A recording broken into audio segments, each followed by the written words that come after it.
Welcome to Sinister Secrets, the channel where shadows come alive, and the line between reality and the supernatural blurs. Today, we're unlocking the doors to one of the most infamous and bone-chilling places in America, the Cecil Hotel in Los Angeles. From its grand and glamorous beginnings as a beacon of luxury in the 1920s, to its harrowing descent into a grim stage for tragedy, crime, and unspeakable mysteries, the Cecil Hotel's story isn't just a chapter in history. It's a chilling nightmare that refuses to end. For nearly a century, the Cecil has been a magnet for the macabre. Behind its walls, countless lives have been lost, and dark deeds have unfolded, leaving a legacy of anguish and despair. From the untimely deaths of desperate guests to its infamous connection to not one but two notorious serial killers, the hotel has earned a reputation that seems to defy logic. Some say it's cursed, others claim it's haunted, and skeptics believe it's simply the product of its harsh surroundings. But whatever you believe, one thing is certain. The Cecil Hotel holds secrets that chill even the bravest souls. This is a story filled with restless spirits, shadowy figures, and the inexplicable. It's where the tragic case of Elisa Lam unfolded, leaving behind a mystery that continues to baffle experts and terrify the curious. It's where Richard Ramirez, the Night Stalker, found refuge during his reign of terror, and where countless others met their untimely and often unexplained ends. Buckle up, because this journey will take us through eerie corridors steeped in tragedy, rooms where evil lingered, and a legacy that has inspired everything from documentaries to urban legends. This is more than just a story. It's an exploration into the very nature of darkness. So turn down the lights, lean in close, and prepare to uncover the haunted history of the Cecil Hotel, if you dare. In 1924, the Cecil Hotel opened its grand doors to the public, a shimmering testament to Los Angeles' rapid growth and ambition during the Roaring Twenties. Built at a cost of $1.5 million, an extravagant sum at the time, the Cecil was designed to exude luxury and elegance. The building stood tall with 14 stories, its structure adorned with ornate architectural details that reflected the Beaux-Arts style. Inside, guests were greeted by a lavish marble lobby with soaring ceilings, stained glass windows that bathed the space in soft, colourful light, and alabaster statues that stood like silent guardians of its grandeur. It was a hotel for the elite, travelling businessmen, socialites, and tourists seeking a taste of opulence in the bustling heart of downtown Los Angeles. Strategically located near the city's booming theatre district and close to major transit lines, the Cecil promised to be a destination for those wanting to experience the best of Los Angeles. Its 700 rooms offered modern amenities and comfortable accommodations, and for a time the hotel flourished as the city around it thrived. It was a shining symbol of prosperity and possibility, a place where the glamour of the 1920s was alive and tangible. But the Cecil's splendor would prove to be short-lived. As the Great Depression gripped the nation in the 1930s, the sparkle of the hotel began to dull. The economic crash devastated businesses and left countless people homeless and destitute. Downtown Los Angeles, once a hub of wealth and activity, became increasingly overrun by poverty. The area surrounding the Cecil devolved into what is now known as Skid Row, a district filled with transient populations, struggling workers, and those on society's fringes. By the mid-1930s, the Cecil Hotel was no longer the destination of choice for the city's elite. Its rooms, once filled with affluent travelers, became a last refuge for the desperate, men and women who could scrape together just enough for a cheap night's stay. The lavish lobby became a stark contrast to the despair that now lingered in its hallways. The grand vision of the Cecil as a beacon of prosperity had crumbled, and in its place was a foreboding, shadowy presence that seemed to feed off the growing hopelessness around it. This transformation set the stage for the hotel's dark legacy. What was once a symbol of ambition and luxury became a place of despair and tragedy, where the walls seemed to absorb the sorrow of its residents. The Cecil Hotel's fall from grace marked the beginning of a long and harrowing history, turning it into a dark and haunting backdrop for the horrors that would soon unfold. By the 1930s, the Cecil Hotel had begun to develop a reputation that would haunt it for decades to come. What had been envisioned as a grand destination for travellers in the 1920s quickly devolved into a place marked by sorrow, desperation, and tragedy. It was during this time that the hotel earned its grim nickname, the Suicide Hotel. The first recorded tragedies began appearing in local newspapers, each one more shocking than the last. In 1934, Army Sergeant Louis D. Borden, who had been staying at the hotel, ended his life by slitting his throat with a razor. His blood-soaked room was discovered alongside a note explaining his struggles with declining health, a stark glimpse into the anguish felt by many who sought solace within the Cecil's walls. Only a few years later, Roy Thompson, a former Marine, made a fatal leap from the hotel's top floor, his body crashing onto a skylight of the building next door. The gruesome aftermath of these events cast a dark shadow over the hotel, one that seemed to grow heavier with each passing tragedy. But the suicides were not isolated incidents. Throughout the 1930s and into the following decades, the Cecil became the site of numerous untimely deaths. Guests ingested poison in their rooms, hoping for a quiet escape from the hardships of life. Others threw themselves from the windows, their bodies crashing onto the pavement below, each act of despair adding to the hotel's growing infamy. In 1937, a guest named Grace E. Magro fell or perhaps jumped from a ninth-floor window, her body becoming tangled in telephone wires before hitting the ground. The circumstances of her death remain unclear to this day.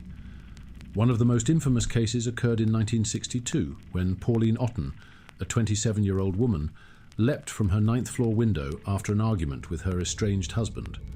In a horrifying twist, she landed on a pedestrian, George Giannini, killing them both instantly. The bizarre and tragic nature of this event only deepened the Cecil's reputation as a place where death seemed to stalk the hallways. As the years passed, the Cecil Hotel seemed to pull people into its dark embrace, almost as if it were alive, feeding off the despair of its residents. The walls, which had once reflected the sunlight streaming through its ornate, stained glass windows, now seemed to absorb the anguish and sorrow of those who stayed within. Stories of mysterious deaths added to the hotel's lore, with some guests being found lifeless in their rooms under suspicious circumstances, their causes of death never fully explained. The sheer number of suicides and unexplained deaths created an atmosphere thick with dread. Former residents, staff, and even guests have described the hotel as oppressive, with an eerie sense of hopelessness hanging in the air.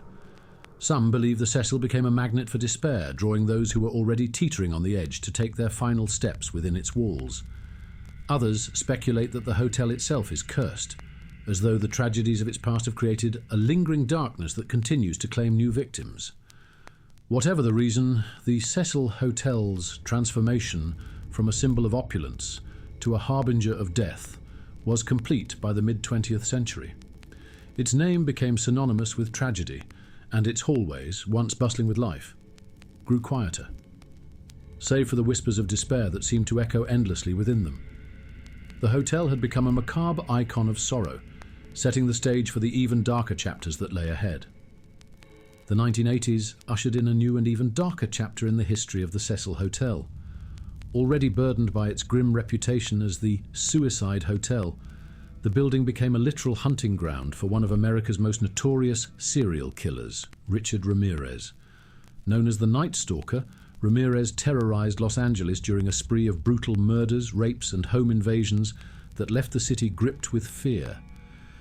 During this reign of terror, Ramirez made the Cecil Hotel his home. For just $14 a night, he rented a small nondescript room on the top floor, a hideaway that perfectly suited his twisted double life. The hotel, by then known for its transient clientele and its location in the heart of Skid Row, provided the anonymity Ramirez needed to carry out his crimes. The chaos and despair that already defined the Cecil seemed to mask the evil that now walked its hallways. After his horrific attacks, Ramirez would return to the Cecil, often still covered in the blood of his victims. Eyewitness accounts suggest that he would stroll through the lobby, sometimes in his underwear, without a care in the world. The hotel's staff and guests, accustomed to the bizarre and unsettling behavior common at the Cecil, paid him little attention. It was as though the building itself swallowed any suspicion, allowing Ramirez to blend into the shadows of its dark history. The Cecil had become more than just a home for Ramirez, it was his sanctuary, a place where evil thrived unnoticed. But the Cecil's connection to serial killers didn't end with Ramirez. In 1991, just a few years after Ramirez had moved on, Austrian serial killer Jack Unterweger checked into the hotel, seemingly drawn to its macabre reputation. Unterweger, a convicted murderer who had been released from prison in Austria after supposedly being rehabilitated, had reinvented himself as a journalist. He travelled to Los Angeles under the guise of writing about crime and prostitution in the city, but his true intentions were far more sinister.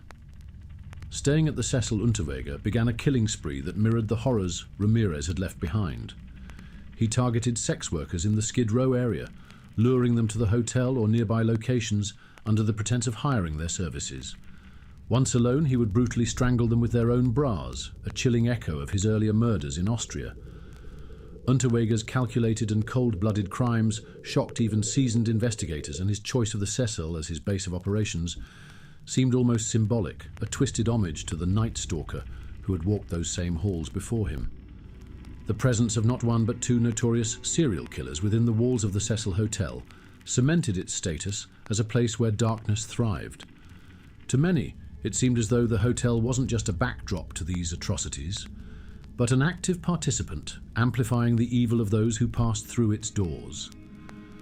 The despair and violence that had permeated the hotel for decades appeared to draw in those who fed on chaos and destruction, creating a cycle of malevolence that seemed impossible to break.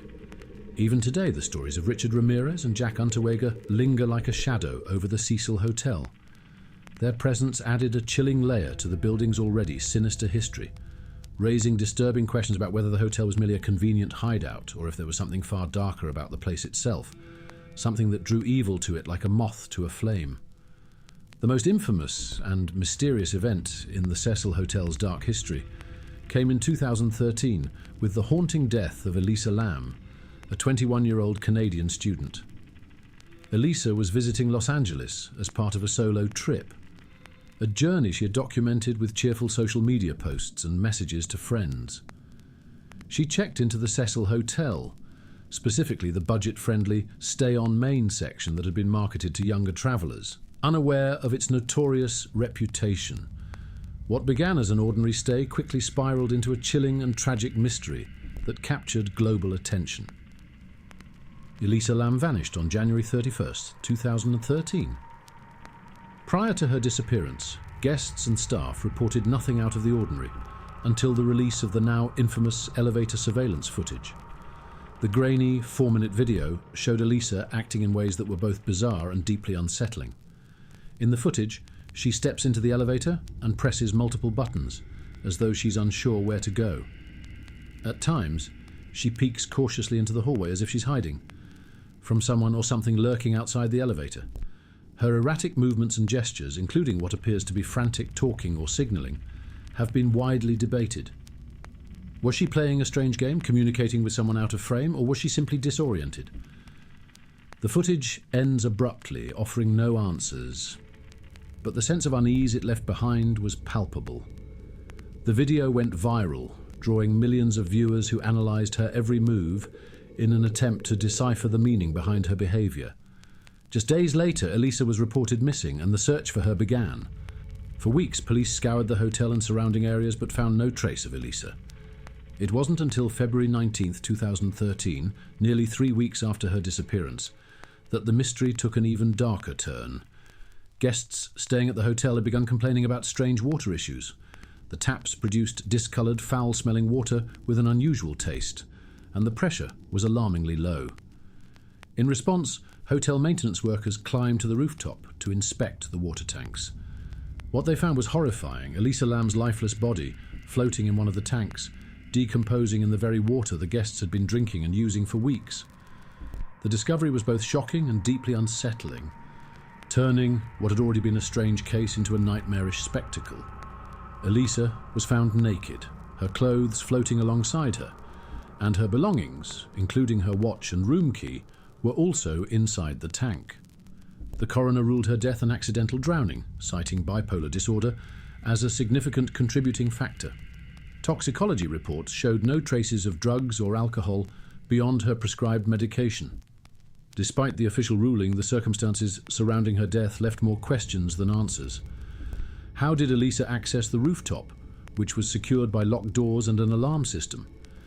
Even if she somehow bypassed the locks, how did she climb into the heavy water tank, which required significant effort to open? Was she alone? Or was someone else involved? Speculation ran rampant, fueled by the eerie nature of the elevator footage and the peculiar details of her death. Some theorized foul play, suggesting that Elisa was being pursued or lured by someone within the hotel. Others pointed to the dark history of the Cecil Hotel itself, questioning whether supernatural forces played a role. Paranormal enthusiasts speculated that Elisa may have been influenced, or even possessed, by the malevolent energy believed to linger in the building. A few even linked her death to the elevator game, an urban legend that supposedly allows players to enter another dimension by pressing a specific sequence of buttons in an elevator. The case of Elisa Lam became an international sensation, inspiring countless theories, documentaries, and even fictional adaptations. Yet, despite endless speculation, the truth remains elusive. Her death continues to haunt those who hear her story, leaving behind an unsettling legacy that has cemented the Cecil Hotel as one of the most infamous locations in the world. Even today, Elisa Lam's name is forever tied to the hotel's dark and eerie reputation. Her tragic end is not just a story of a young woman's untimely death, but a chilling reminder of the questions that will likely never be answered. Was it the result of a tragic mental health crisis, or is there something darker lurking within the walls of the Cecil Hotel? The elevator footage, her mysterious disappearance, and the grim discovery of her body have become one of the most haunting unsolved mysteries in modern history. With a history as tragic and violent as the Cecil Hotel's, it's no surprise that the building has earned a reputation as one of the most haunted places in America. The sheer volume of death, despair, and unsettling events that have unfolded within its walls seems to have left an indelible mark on the building, creating an atmosphere thick with eerie energy. Over the years, guests, staff, and paranormal investigators have reported a wide range of chilling experiences, solidifying the hotel's status as a hotbed for the supernatural. Ghostly apparitions are among the most frequently reported phenomena. Some guests claim to have seen shadowy figures silently roaming the hallways, only to vanish into thin air when approached. Others have described fleeting glimpses of full-bodied apparitions that appear as if caught in a moment from another time. Figures dressed in outdated clothing who seem unaware of the living world around them. These ghostly sightings often occur in the middle of the night, when the hotel is at its quietest, amplifying the terror of those who encounter them. Many visitors have also reported feeling an overwhelming sense of dread as soon as they step into the hotel. This oppressive feeling seems to intensify in certain areas, such as the hallways of the upper floors or in rooms where tragedies have occurred. Cold spots, unexplained and chilling to the bone, are said to linger in these areas, draining the energy of anyone who stands too long within them.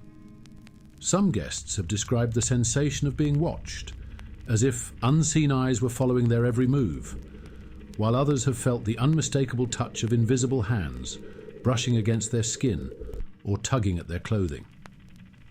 The sounds of the Cecil are just as unsettling. Guests have reported hearing whispers in the dead of night, indistinct voices that seem to come from nowhere and grow louder the harder you try to understand them. Doors are known to slam shut on their own, often with startling force, as if propelled by some unseen anger. Footsteps echo through the hallways, even when no one is there, and the occasional disembodied cry has been heard, sending chills down the spines of those who encounter it.